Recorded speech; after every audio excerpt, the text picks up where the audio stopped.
Hello everyone, कैसे हैं आप लोग। मैं हूं आपके साथ। हमारा एजुकेशन का जो साइकोलॉजी का यूनिट है उसमें नए उसके साथ टॉपिक के साथ पहला आज हमारा टॉपिक है मोटिवेशन की जो थियरीज़ हैं वो हम इसमें कवर करेंगे। तो इसमें ज़्यादा नहीं है, बहुत थोड़ी सी है, इसलिए हम दूसरी भी इसमें कवर कर देंगे। तो स्टार्ट करते हैं। पहला है कुंठा प्रतिगमन सिद्धांत, जिसे दिया है एल्डरफर ने। कुंठा प्रतिगमन सिद्धांत एल्डरफर।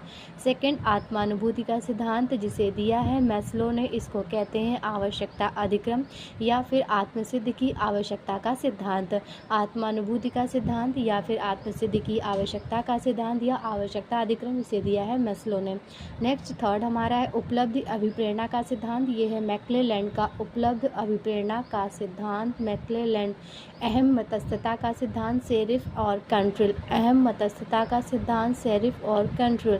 ERG सिद्धांत एल्डरफर का है। इसे हम लोग कुंठा प्रतिगमन सिद्धांत, पहले मैंने ऊपर लिखा हुआ है, इसको ERG सिद्धांत भी कहा जाता है। नेक्स्ट हमारा आता है क्रियात्मक स्वायत्ता का सिद्धांत या फिर प्रेरकों की प्रक्रियात्मक स्वायत्ता का सिद्धांत, जिसे दिया है ऑलपोर्ट ने। क्रियात्मक स्वायत्ता का सिद्धांत या फिर प्रेरकों की प्रक्रियात्मक स्वायत्ता का सिद्धांत, जिसे दिया है ऑलपोर्ट ने। तो ये हमारी मोटिवेशन की थियरीज थी। नेक्स्ट हमारी पर्सनैलिटी से रिलेटेड है, यानी कि व्यक्तित्व, तो उस पर मोटिवेशन में उतनी ही थी। नेक्स्ट हमारा आता है पर्सनैलिटी से रिलेटेड।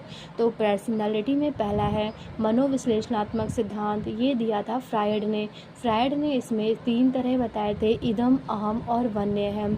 व्यक्तित्व के विशेषक जिजीविषा अथवा मुमूर्षा के अभिनिवेश के बोधक हैं, ये फ्रायड ने बताया था। फ्रायड के सिद्धांत को मनोविश्लेषणात्मक सिद्धांत कहा जाता है।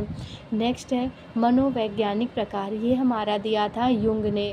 तो इसमें 2 हैं, बहिर्मुखी और अंतर्मुखी, या अंतर्नारी और अंतर्नर। इन्होंने बताया था कि विशेषक 2 प्रकारों के बजाय पैमाने में 2 चरम बिंदुओं के बोधक हैं।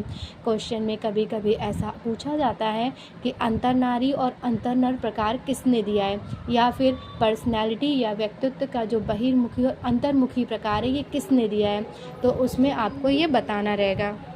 नेक्स्ट हमारा पर्सनैलिटी में आता है व्यक्तिगत विन्यास सिद्धांत, जिसे हमारा दिया है ऑलपोर्ट ने।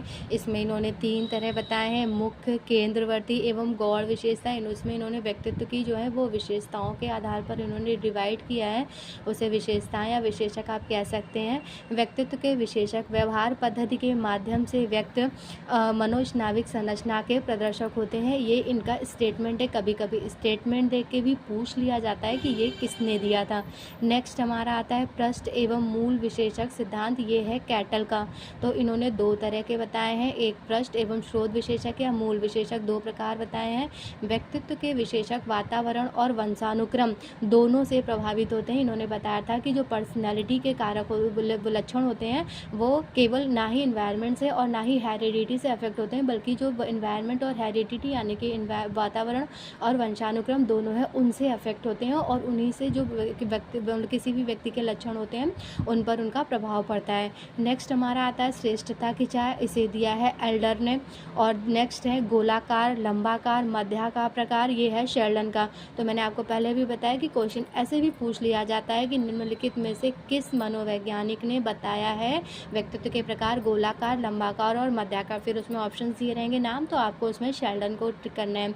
नेक्स्ट आता है हमारा व्यक्तित्व का विशेषक सिद्धांत, जिसे दिया है ऑलपोर्ट ने। तो ये हमने पहले आपको बताया है, तो नाम बदल जाते हैं, तो शब्दों पे ध्यान दीजिएगा ताकि आपके कोई भी क्वेश्चन गलत ना हो। तो ये आज हमने जो भी सिद्धांत थे, थियरीज थी साइकोलॉजी का हमारा, वो हमने कवर कर लिया है। तो नेक्स्ट वीडियो में फिर मिलते हैं। अगर आप हमारे चैनल पे नए हैं तो हमारे चैनल को सब्सक्राइब कर लीजिएगा। अगर आपको कोई और टॉपिक के नोट्स चाहिए तो आप उसको कमेंट में कर दीजिएगा, तो मैं उसको अवेलेबल करा दूँगी। Thank you.